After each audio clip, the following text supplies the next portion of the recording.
Good morning, TikTok. No sun today, but it is still morning. And do you know what that means? It's time for another prison story. Yay! So, after yesterday's kind of rant, diatribe, truth, I'm going to do something a little bit more traditional for the dynamic that I've built around these prison stories.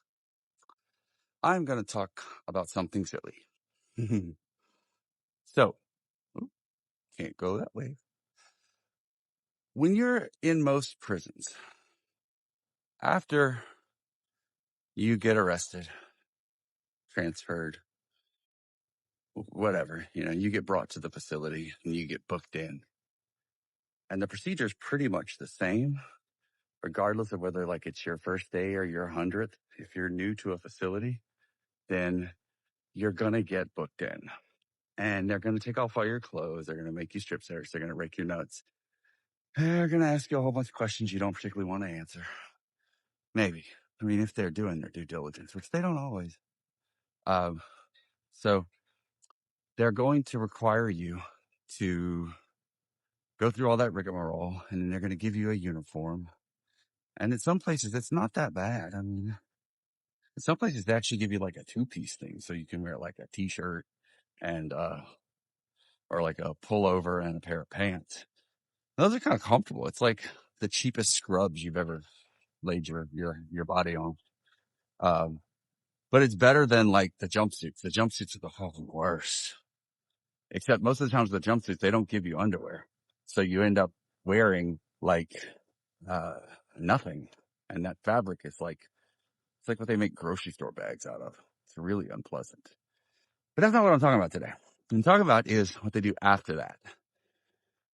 They usually direct you to a pile of PVC coated mattresses, if you can call them that.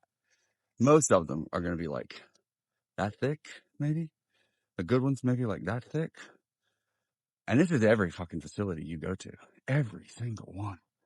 The only ones that didn't have that was the camp in Pensacola where I went. It's the only camp I went to, so I can't like attest whether or not the other camps had it like this, but it was like a legit mattress with love. It was really nice.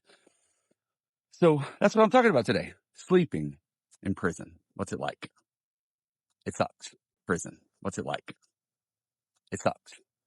Like the first week or so that I was there, I mean, I barely slept at all. And when I did, it was that like dreamless, like restless, turning around all the time sleep.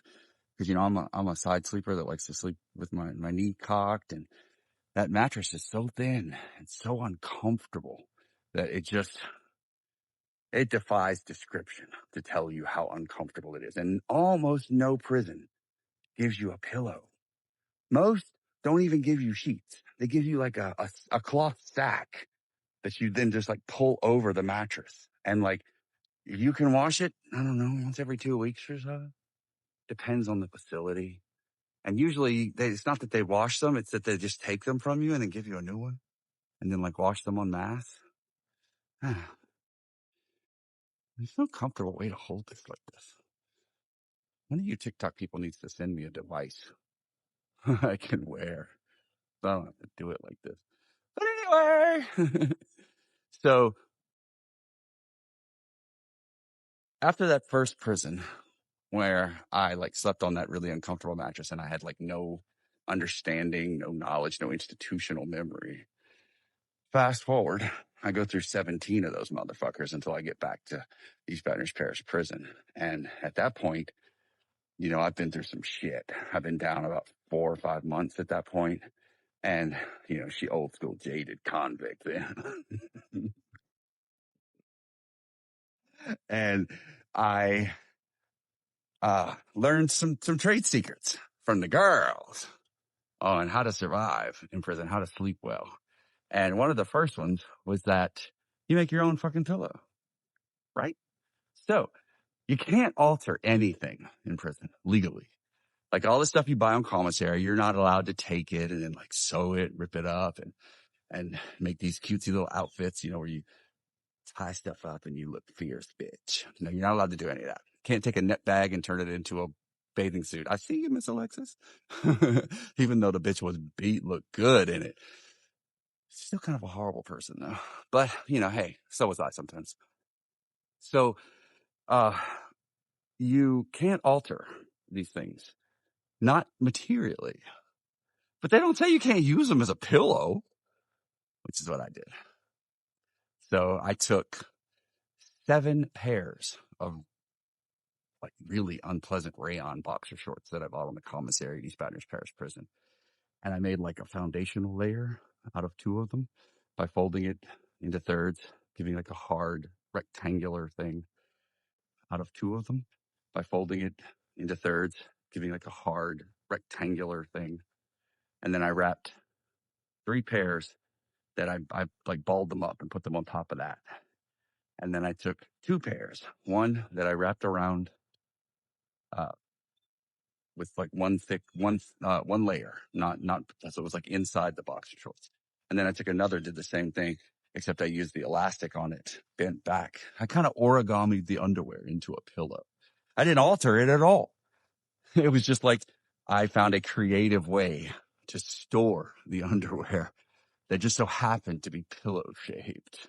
It's a rather comfortable pillow compared to nothing. And it really helped my sleep. Well,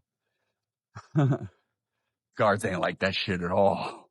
They come in one day to shake the unit down and they're taking like needles and stuff from girls that they used to sew stuff. And they're taking razor blades and contraband and the cigarettes.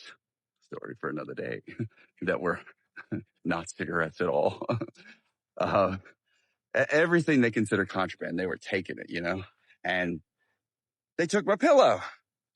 And I'm like, the fuck, homie? That's my property. And, because I was a federal inmate, like, there are not rules, but like guidelines, really, at the time as federal inmates. So what you could and couldn't do. Because see, these parish prisons, these county jails, they love the federal inmate because a federal inmate is guaranteed income. That federal inmate back at the time was going to bring in each one. That prison was going to get about $70 a day, maybe more for you. And they were going to give you $4 worth of food, $10 worth of housing costs, and they can pocket the rest. And in a lot of jurisdictions, you may not know this either, the local sheriff, he gets to keep, bitch, for his own personal use, to buy his house in Alabama or buy his fat wife some jewelry or get Karen another Kia Rio.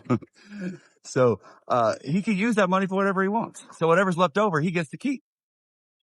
And they sure as hell will like drill costs down to nothing so they can keep that money. That's a vested interest. And I mean, shit, I'd probably do it.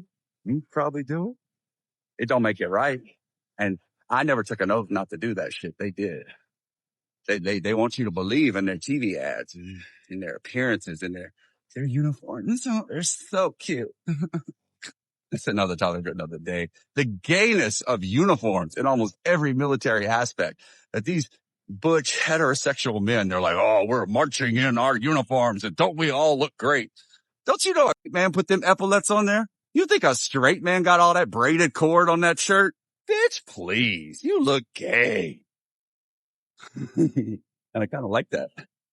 So they will knock costs down to make, whatever they get back. But there are also some rules with that because that money being a vested interest means they don't want to lose your business. They want the feds to keep you at that facility as long as the feds will, so they can make as much money off of it as possible. So there's some leverage in that. And I used it. I took my pillow. Now I'm a federal inmate and Medicaid paid for all my medical emergencies. So if you weren't privileged like that, you had to pay $70 if you did a medical emergency. So if you go up to the cage and knock on it, bang, bang, bang, bang. Hey, Robinson, I'm bleeding out my booty hole. Take me to medical. You got to pay $70 for that. But a federal inmate, Medicaid paid for it. Thank you, Medicaid. or Medicare, one of them, whichever one is for people who have less means. And they take my pillow after the shakedown, and I go to the corporal that's there, and I'm like, hey, corporal, whatever your fuck name is, can I have my pillow back? It's not really a pillow. It's just boxer shorts that I rolled up. I didn't alter it. It's my property. You're required by law to give me my property back. If I haven't done anything wrong and you didn't fill out any paperwork to seize it, there are laws that apply in prison. Now, you can't assert those laws because you do, especially in places like East Baton Rouge Parish Prison. They're going to take you to the room with no cameras. And trust me, bitch, you don't want to go to the room with no cameras. I shouldn't laugh about it. But I mean, what else the fuck am I going to do? I'm not going to cry about it. So the corporal don't listen to me. And I use the fact that I'm a federal inmate and I can make all these medical emergencies to make a medical emergency so I can go find the shift lieutenant. Because the shift lieutenant, he's not going to come. She's not going to come when you call them. And the guards that you have access to, they're not going to go get that lieutenant. Because anything you got to say to that lieutenant, you know what that equals, bitch? That equals paperwork. You know what they don't want to do? Paperwork. So they're not going to do it. And besides, you're just a fucking number. What you want doesn't matter. Are you alive? If you asking them for something, you must be alive. So if you asking them for something, you must be okay. That's how they act. That's how they treat you. That's how they see you. You can make use of them, which is what I did. I snuck around, probably was sucking some dick too, knowing me, from cage to cage in East Baton Parish Prison. So I found the ship lieutenant and I told the ship lieutenant what's up. I was like, hey, there's motherfucker Ford here. I think that was his name, Ford. Fat, bald motherfucker. I don't know, asshole, lives in Zachary. Fuck that dude. So, uh, I talked to the ship lieutenant, McFarland, and I'm like, man, they took my pillow. And it was just my boxer shorts. I paid for those boxer shorts. They can't just take them. I didn't do anything wrong. If I did something wrong, put me on lockdown. And I mean, had that lieutenant known his shit, he would have been like, what you doing out right now? What you doing walking around? What you been up to? And he could look at the cameras and see she was gobbling. Then I ain't got no leg to stand on. But hey, when you take the risks when you can, right? Sometimes it's worth it. Well, my argument won out. I got my pillow back. Very singular circumstances. That's just not going to work for everybody. You know, it's like that. Like you can complain to the marshals about shit and that'll get you some motion if you're doing it by yourself and you know how to get to the marshals because they're going to call the prison. They're going to say, what the fuck is up? And the prison's not going to want to fuck shit up. They're not going to want to lose you. So they're going to do what the fuck the marshals tell them to do. So I got my pillow back. Yay. Small things are huge in prison when you have no resources, when you have nothing. And the only things that you can look forward to are those standard human comforts that, you motherfuckers out there take for granted. Being able to shit in peace, being able to roll over and sleep at night, being able to cover up your feet. Ask me sometime, TikTok, about having to use toilet paper as socks. And I will tell you. But that's it for today. It's 13 minutes long already, and I got more exercising to do. So, love y'all. Bye. Oh, also, if you got any questions, and I'll answer it. I promise.